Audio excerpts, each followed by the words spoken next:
on behalf of my colleague Katarina Sirotuk and the Swiss FinTech Association, I would like to welcome you this morning with our special guest, Christine Braden, CEO of Swiss Citibank. Christina will be telling us about the digital innovation in the banking sector and the digital journey that she actually very well. She will take only 15 minutes, more or less, on her presentation, and then we jump into the Q&A session. And after we finish our event, we have Rafał today with us, who is also filming our event.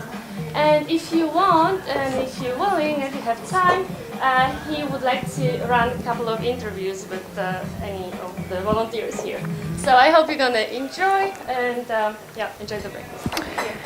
So one of the things I love to do is to talk to groups of women, and I've been talking to a couple of you guys as we've been getting ready, and it's just been awesome to hear about the things that you guys are doing in this sector. So more power to you.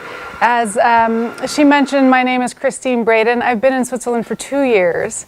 What I thought I would do, and I always think it's interesting to sort of put the personal journey together with the corporate journey a little bit, is I'm going to tell you a little bit about my own digital journey.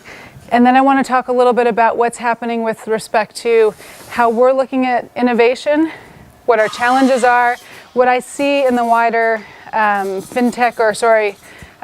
banking business, and how a lot of banks right now are really struggling with what is their future going to look like. Is it one of competition? Is it one of collaboration? But the good thing from my perspective is that I think anytime there's change in this industry, we should celebrate it. Let me start with something. So about 40 years ago, Citibank's CEO then, his name was Walter Wriston. Many of you have probably never heard of him. He made his name largely on one thing that went terribly wrong, which was that sovereign countries could never go bankrupt. Anybody heard of Greece? So he made his name on that. But the one thing that you may not know about him is he foresaw the changes happening in digitization of money already 40 years ago. One of his most famous quotes is that the information about money was becoming even then as important as money itself. And one of the things he did is he found this young gentleman in his consumer bank named John Reed, who then became our CEO a little bit later, who was the first person to find a company called NCR. Anybody ever heard of NCR? National Cash Register. I mean, that tells you everything about that company, right? And they started to implement ATMs in New York. Okay. That was the very first time ATMs were commercialized on this planet. Now, one of the issues they had, and I was recently talking to our CEO, is who's now Mike Corbat, is that they rolled out ATMs really, really, really fast. And they expected it to totally disrupt the financial industry. So they thought that all the housewives and all the people who were going in and standing in line for your bank account, at the tellers, that it was going to be gone overnight. It actually has taken about 30 years for full adoption of the ATM. So one of the things we think about a lot is what is the pace of innovation? And there is no question that innovation is going much faster than it's ever been. But there's also a question, which is how fast should it go and how fast can we cope with it? So I was talking to somebody earlier who is in the cyber area. That's an interesting area for us at the moment, right? Because sometimes when you go too fast, you also have vulnerabilities and other issues you have to deal with. Okay, so in terms of my digital journey, I actually went to Berkeley, and it will date me immediately when I tell you this. I actually got to know my husband without sending emails. We got to know each other with letters. And I remember one of my sorority sisters running home one day, and she's like, my boyfriend came home with the coolest idea. And I was like, what's that? She said, there's this thing called the internet, and it's coming. So this was about 1993, 1994. Okay, so, but I was at that emerging stage of what was going to happen in, the world, basically, in Silicon Valley. And of course, I thought, wow, where am I going to go?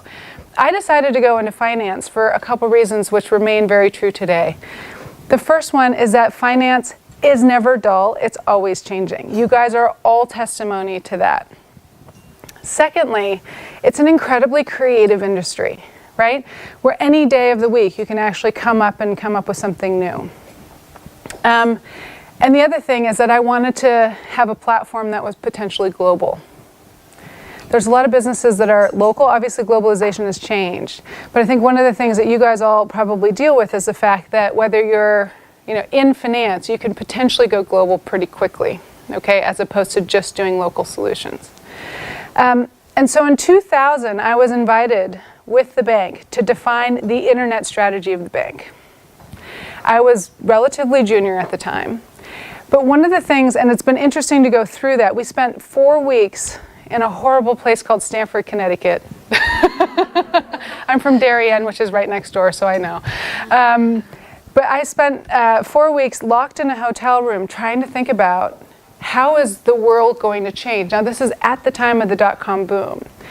And I would say that a lot of the challenges we dealt with then are the same challenges that our industry is dealing with now. So let me just enumerate a few of them. One was, who do we need to hire to help us transform our industry? Okay? And we had KPMG and all these consultants come in, and we went up to MIT and we talked to them about the changes that were happening in the industry. And frankly, one of the things that was also really hard is, where's it all going, right?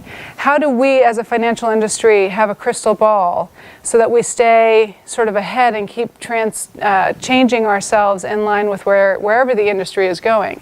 I would say even the frustrations we had then in trying to put our finger on it are some of the things that the financial industry is still grappling with now. More so because one of our biggest challenges since the financial crisis is how badly regulation has constrained that thing that I really love about finance, which is the creativity of finance. So one of the things I'm excited about for the fintech industry is the fact that you guys can, at least in the starting parts of whatever you're doing, work a little bit outside the realm of really crushing regulation, which right now within the industry is harder to grapple with. But the other thing is just the emergence of new tech, right? In the last couple weeks and months, we've been hearing a lot about blockchain. How many of you here work with a bank? How many of you would say your bank has a blockchain strategy? This is nobody, right? This is a huge area. So I had I had two of my bankers come and say, I bought Bitcoin this week. And I said, can you go to compliance and ask them what you should do with that information? Guess what happened? They went to compliance and they said, hey, we just bought Bitcoin. Do we have to disclose this? Anybody guess what the reaction was? Oh, we don't know what it is, so you don't need to disclose it. But you need to disclose your account. Now, how many people realize that there's no account with a blockchain? They were totally on a different planet, right? So one of the challenges we have is how to deal with that compliance and a lot of our control functions who are also a little bit behind. All right, so all of that is to say that about a year ago, our regional CEO for EMEA started a really interesting project, and it was called Client-Led Innovation. He got the entire management team for the bank together and said, if we don't change as our clients are changing, we will be left behind. So that was sort of the premise of his strategy. But he decided to tackle it, which I'm sure for all of you who work for a bank, you will understand this. He decided to tackle it in a couple really interesting ways. The first one was really around what is the culture of innovation that we need to be developing. Okay, so there's sort of the fintechs are really awesome with their culture, and I remember this in 2000, do we all need to start wearing jeans and basically change how we're operating?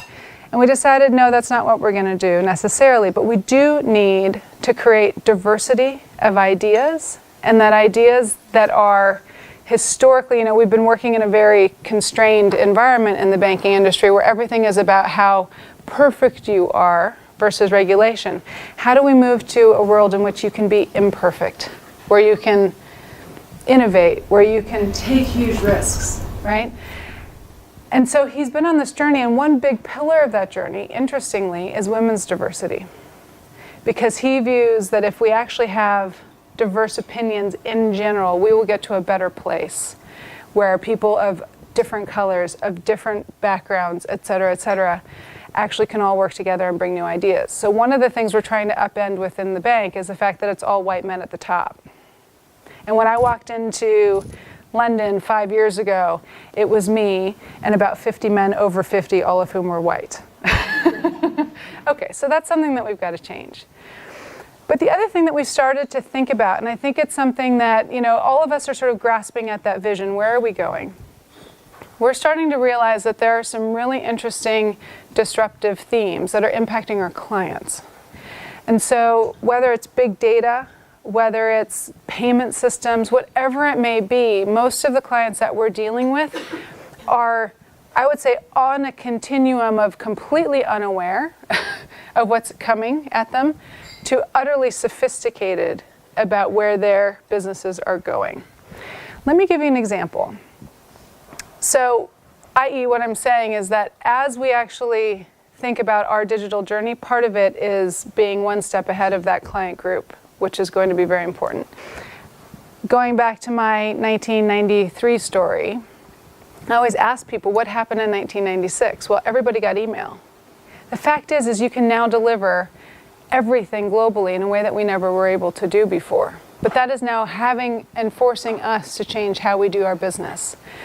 Obviously, one of our biggest issues is KYC and how KYC is challenging. One of the reasons we don't like Bitcoin very much is we have a lot of KYC questions about Bitcoin. And so we're grappling with how does the industry comply while at the same time make it easier for our clients to get things done. We heard from a fintech on Monday, which basically leaves the KYC difficulties to the bank and piggybacks on bank infrastructure, right? But that doesn't actually help the fact that we have to still do between 3 to 6 months work on each one of our clients that we actually onboard to make sure that from a KYC perspective we're in an okay place. So we still have challenges like that. And so I guess from our perspective, there's a lot of things that are happening within the industry. You've got a lot of new solutions, which are very exciting to us. I think we are grappling with the build versus buy concept, right? So do we build it all ourselves? And actually what's beautiful about what we're doing is that we're starting to do both. Okay, so how many of you have heard of City Ventures? Have any of you heard of that concept of ours? Okay. City Ventures is our private equity arm that basically scouts new technologies wherever they're emerging and puts a equity investment into it. This is an interesting concept because we've always tried to think about, how do we not squash all of that innovation, all of those good ideas by bringing it into the bank? Because the moment we bring it into the bank, we are concerned that somehow it won't thrive. But actually what we're finding is now we've got really exciting products and services that from those investments we can bring into the bank. One of which Christine over here works with very closely. It's called C2FO. C2FO is an online trade marketplace, effectively, where we can discount receivables without a balance sheet. Actually, they use the balance sheets of the banks to do this. It's a wonderful win-win. So we've actually invested in it. Now we're marketing it to our clients. And we don't actually crush it in the process, which is a really great thing. That's just one example. There's other examples where we're actually deploying new technologies. How many of you have heard of Tanium? Tanium is a cybersecurity software or infrastructure layer. We have also done a private equity investment in that. We're deploying it to the bank, but we're not crushing the way in which it's actually run. And so that's been a really interesting model for us to work on. What's been also really interesting, and I know a lot of banks are starting to look at this or have already looked at this. The other thing we're doing, though, which I think is interesting and is, again, we're playing with different models, is co-collaboration with our clients. So we've created labs all over the world. We now have 7 of them. And what we tend to do is we invite clients or we invite those who are interested in partnering with us. Sometimes they might even be fintechs. We say, how can we collaborate together? And that seems to be a really interesting model for us. I love the fintech world because you guys are going to continue to bring us ideas, and we're hopefully going to be able to bring you guys some ideas. And in that vein, we have just opened an accelerator in Israel. We had Yuli Maurer, our finance minister, come visit us at the end of August. What was so interesting is they kept asking one question: why do you have an accelerator? And we said, wait, because what they didn't understand is what was in it for us to accelerate new companies. And what we effectively said to them is that if the companies we end up not investing in or we don't end up applying them to our own business, that's perfectly fine. But understanding the ecosystem in Israel, understanding where it's playing, where it's developing, what are the trends, is equally as valuable to us. But we're also glad to see when companies take off, even if they're not super interesting directly to us. And so that's really the third model that we've been developing. And I think all of this is a time of great experimentation and excitement. And we really hope that it will continue, and that I do hope that maybe it's blockchain or something else. We will have something that truly changes how we operate. One of the things that I think is still very difficult is the user experience within banking. How many of you love your bank today? In terms of a personal, yeah, everybody was pretty silent, right? So I think that user experience is also the last thing that we really need to tackle, because, and hopefully we'll have fintech solutions to help us do that. Thank you very much. My pleasure. Thank you.